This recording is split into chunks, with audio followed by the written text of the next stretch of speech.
I want to start my presentation about my experience of diversity field experience. So as I start, I want to briefly talk about the order of what I'm going to discuss through this presentation. So first, I'll talk about backgrounds of the project, and then how I collected the data. And then I want to introduce each interviewee that I interview and their background information, and then how the interview went for each different time. And then I want to talk about the impressions and implications that I gained from my experience. And then finally, I want to briefly talk about types of recommendation that I kind of offer to help people with the mental health issues. So to talk about the background of my project, diversity field experience, it was about mental health issues. And then the people that I interviewed was there are three different adults, and their ages were between early 30s and mid 30s. And as a matter of fact, they're the people that I know as my friends. So I've been knowing them pretty much for more than 5 years. So I want to talk about how I collected the data. So I scheduled to meet each person to person, and then the most of the locations were at their home. And then my first interview was scheduled on September 7th. The last one was October 16th. And then the types of material that I used, I prepared about 10 questions related to questioning about their life experiences since their childhood, and then including the cause of their mental health issues, and then types of strategies and an effort they're making to improve their conditions, and then many other things that they expect to the future of their life. So, and I used the voice recorder on my phone, and I took some note for something that I thought is important. So, the first interview with whom, here I want to use a pseudonym, so not using the real name. So I want to say Michael for this person. So Michael was a male. His age was mid 30s. He's Asian American, and his major issue was OCD, which stands for obsessive compulsive disorder. And then something that I want to talk about is he was adopted from South Korea. He was born and was in an orphanage in Mokpo, South Korea, until he was 2 years old. And he's now working as a social worker and helping people, other people with a disability, for types of assistance, and then giving them types of events to their life. So I want to briefly show you where South Korea, especially Mokpo, is located through this map. So as you see in this map, you see China and Mongolia, and this is a Korean peninsula, and then this is North Korea yellow, and then the green one is where South Korea is located. So the pink is Japan. So in this map, here is a little red dot. This is Mokpo, and then this image is the view of the city. So now I want to go back talking about my experience with this interview. So it happens at Michael's parents' home. As a matter of fact, it was not just him.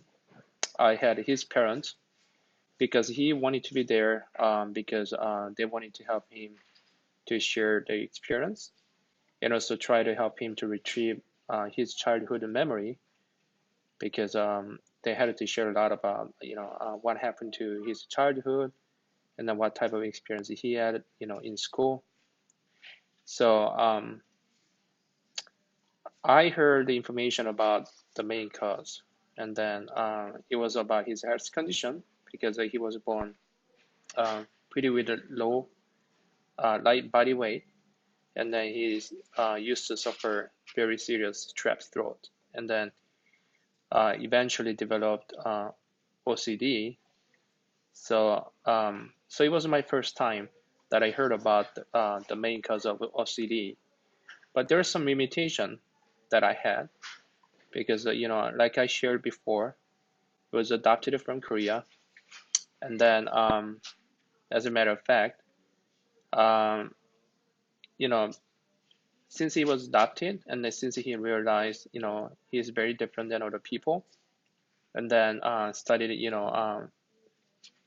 find out, where his parents actually are, and then they actually gave him a lot of anxiety. So he didn't really talk about that part because in front of his parents. So his parents' presence limited the freedom of his answer.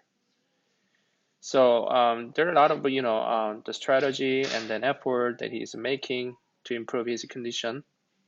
And then the interview went pretty smoothly, but I wanted to have just a separate location after the interview when we were hanging out for lunch. So I asked him some of the extra questions. So one thing that I kind of find out was he kind of wish the Korean government is making a sincere apology to a lot of Korean adoptees because that happened without their consent when they're very young age. So now I want to move on to the next interview. So the next interview happened with whom?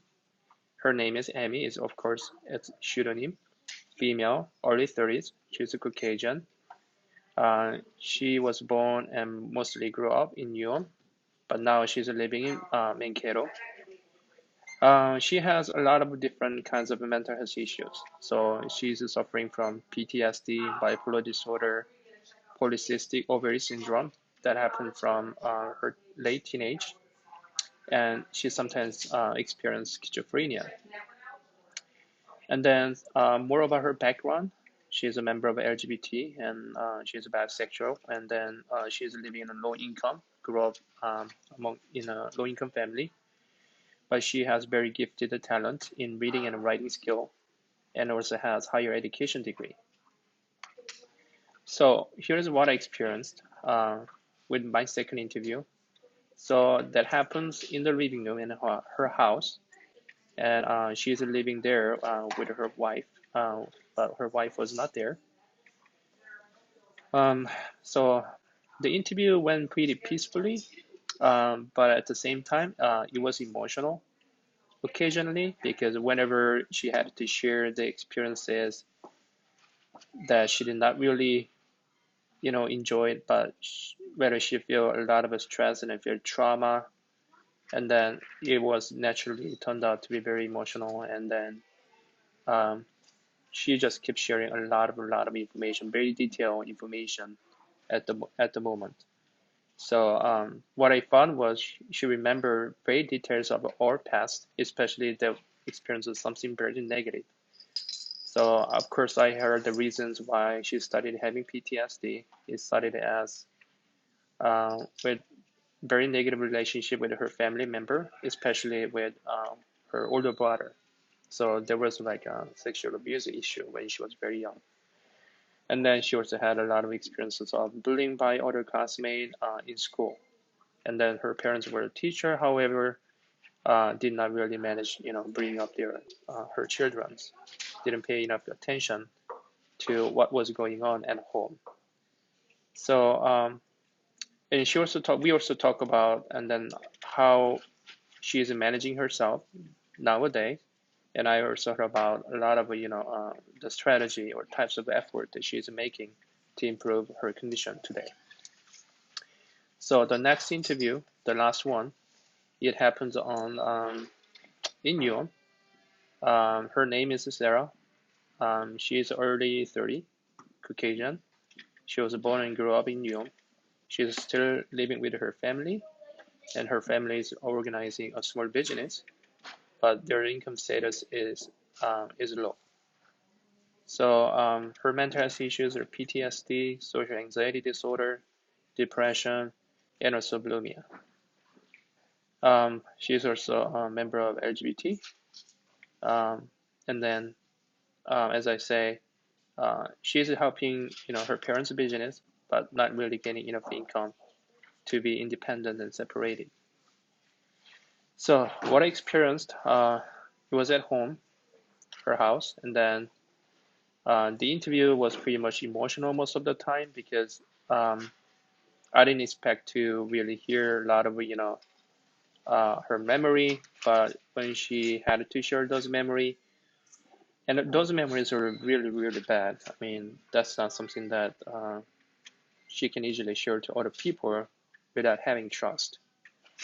So I really heard those stories, and which I didn't really hear, even though I've been knowing her for about 5 years, and but until I actually have this type of activity and then diversity field experience project, never had a chance to ask this type of question because I briefly knew and she is struggling a lot mentally, but didn't know much the detail. So and then during the conversation, even though there was a scenes that she had it kind of busted and then crying out, but it went pretty well at the end. And she shared types of effort she's making by herself, and then also types of effort that she's making in the community. So um, she's trying to change her diet because, as I said, one of the struggle that she has is bulimia, but it's happening, being affected by her depression. And then the types of other effort, she's getting a lot of stress from a lot of social, economic, and political injustice that are happening today in the country. So she's paying a lot of attention to those issues, but also making some kind of effort, try to organize some movement and then participate and then read the people to try to change the view of the people around her. So that's one thing that she's actually making effort.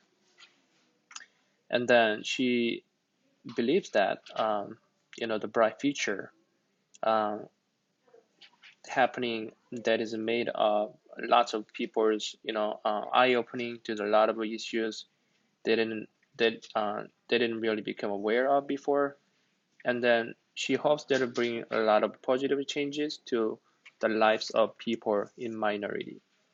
So that's what I kind of heard during the interview. So the impressions and implications from my experience is, as a matter of fact, I didn't know much about my friends until I had this opportunity, even though I've been knowing them for a long time. And like I say, didn't really ask much serious question until now. Um, it was just very casual, and then we just were engaged in a different type of socialization, drinking together, sometimes going to movie or going to or like events for fun, but not having this type of like a moment to share their past, something that they don't really want to share easily. But yeah, and then the other thing was all these people they remember every detail of their past. I believe that happens because our brain works uh, as creating long-term memory, especially the long-term memory. A lot of long-term memory is shaped throughout some kind of emotions being engaged with their experience.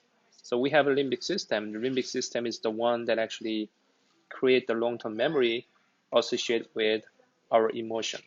So I think that's probably why all these people that I interviewed had a very detailed memory, even though that was like more than 10 years or 20 years ago. So and then I found that they're all victims of a negative past experience, and then they were still being placed in a very harsh and difficult environment. So two of my interviewees were still living in a low-income family and then low-income situation. So that also gives a different type of stress, and then that's also another major source of their depression. So I found that, and then one problem caused other problems as well. So for example, uh, for the case of Amy, she had a bipolar disorder because she had polycystic ovary syndrome.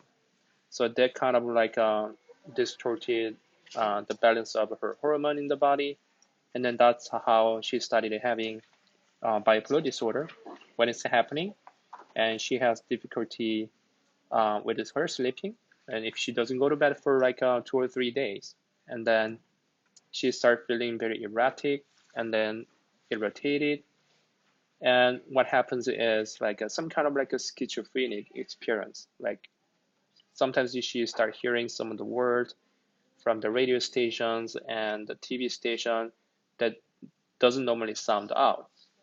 So yeah, I found that one problem caused many other problems. That's something that I kind of learned from our text from this class, because all the difficult the life situation, uh, all those negative experiences are intertwined to create someone's the mental health problem. So, and then types of recommendation that I want to suggest is to help the people with the mental health issue. We really need to pay very much caring attention to something that we infer rather than we hear from people. Because I know that I realize lots of people, even though we have very close relationship, if they actually experience some difficult situation and they have a mental health issue, they don't really speak out their issues. So we actually have to pay attention to something different that is different than usual, like their facial expression, the tone of their voice, and then the level of their anxiety, the level of their engagement or passion. So those are the things that we have to pay attention, even like the amount of the socialization they have. If that is different than the last week, the last month, that's something that we need to pay attention and then try to connect with those people. So, and then we also have to be a good listener in open mind. Just being a good listener helps them a lot, even though it doesn't really cure their mental health issue. However, just knowing that they have someone who can always hear and listen to what they say, it makes them feel very much, reliable. They feel that they're not just alone. They have a friends. They have people they can trust. So it gives a lot of like, you know, uh, strong support to their life. So, and also I want to finally say we should not personalize what we experience with the people with the mental health issue.